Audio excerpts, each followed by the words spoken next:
Sir I would like to ask कि court पे अपने आर्ग्यूमेंट्स प्रेजेंट करने के लिए अपनी प्रिपरेशन को कैसे इम्प्रूव किया जाए? When I was a law student ना, और जैसे ही मैं लॉ करके I was there in the court to argue the matter ना, आई फेल्ट वेरी रिलैक्स्ड। होता इसका उल्टा है, पर आई फेल्ट वेरी रिलैक्स्ड, क्योंकि जब आप लॉ कर रहे होते हैं या आप ये समझिए कोई भी एग्ज़ाम दे रहे होते हैं, वो बहुत मुश्किल टास्क होता है, क्योंकि आपको 3 घंटे में जितना आपने पूरा पढ़ा हुआ है वो सारा लिखना होता है।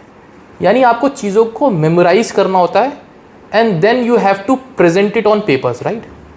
लॉ इसका उल्टा है। सब रेडी रेफरेंस आपके सामने हैं, सारे pleadings, merit of the controversy, सारे डॉक्यूमेंट्स, सारी चीज़ आपके सामने है। आपको बस एक सही गेम प्लान और प्लान ऑफ एक्शन बनाना है। जैसे कि एग्जांपल लीजिए, आपको उसको मेमोराइज़ करने की ज़रूरत नहीं है। आपको ये चीज़ देखना है कि ये यहाँ पे पॉइंट है, आपको उसको पॉइंट को इम्पॉर्टेंट हाईलाइट, क्योंकि आपके वो सारा दिमाग में रहेगा, बस आपको वो की पॉइंट्स लिखने हैं किसी एक पेज पे, और उसके सामने आप पेज नंबर लिख लीजिए।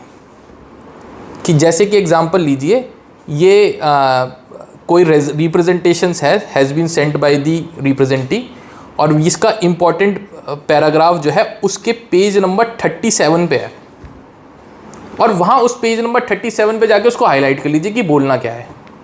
ऐसे ऐसे आप अपने नंबर ऑफ पॉइंट्स बना लीजिए, so that when you arguing before the court you don't look like कि आपको जो सारे रेडी रेफरेंसेज है वो आपको पता नहीं है।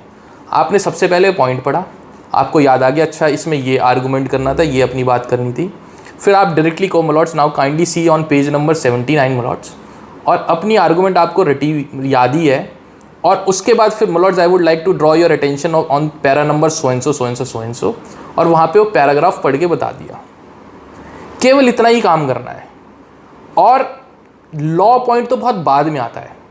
पहले कोर्ट इंटरेस्टेड होती है कि आप मेरिट ऑफ द कंट्रोवर्सी क्या है, प्लीडिंग्स क्या है, क्या केस क्या है, whereabouts of the case क्या है, वो पहले बताइए कोर्ट को। और आपको उस सिंक्रोनाइजेशन में बताना है कि मलॉट्स पहले ये इंसिडेंट हुआ था, kindly C page number this, फिर ये इंसिडेंट हुआ था, kindly C page number this, फिर ये इंसिडेंट हुआ। क्रोनोलॉजी आपको मेंटेन करनी है। जहां आपने अपने पॉइंट्स बना लिए, आपने एक गेम प्लान ऑफ एक्शन बना लिया, उसका रेफरेंस पेज आपने लिख लिया, वहाँ जाके उसको हाईलाइट कर लिया, वहाँ क्या बोलना है वो भी छोटा छोटा नरेशन में लिख लिया, तो आप वो कभी नहीं भूलेंगे, क्योंकि you don't have to memorise the entire pleading. आपको केवल उस हाईलाइट को पढ़ना है, उसे याद करना है, और उसके बाद उस रेफरेंस पेज पे जाना है, वो पढ़ के सुना देना है।